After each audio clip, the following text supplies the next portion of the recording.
50,000. So how do we make it easier for them through their e-wallets to be able to invest? So making that entry into the system easier. So I've been witness to that right from then.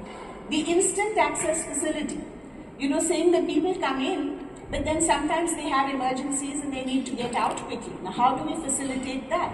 So, introducing the instant access facility, again, within the limit of 50,000 rupees and saying up to 90% you can just take the money out. What this initiative was about simplifying life.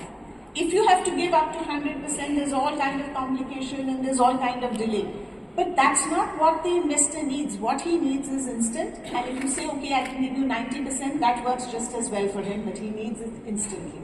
So I think the approach of putting the investor center and front, and then putting all other risk mitigation around it, but focusing on the actual core need of the investor, is what allowed that initiative to happen.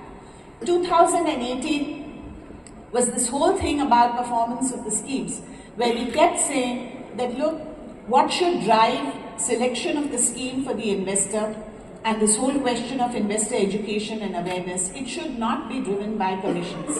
It should be driven by what is suitable for the investor. It should be driven by performance.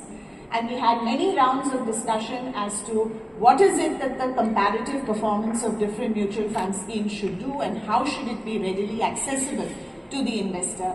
And in 2018, we saw I would love to know the statistics of, what are the number of visitors and so on to that site. But again, something which we could go and tell people that if you want to make informed investment choices, you have the information. You don't need to struggle for it.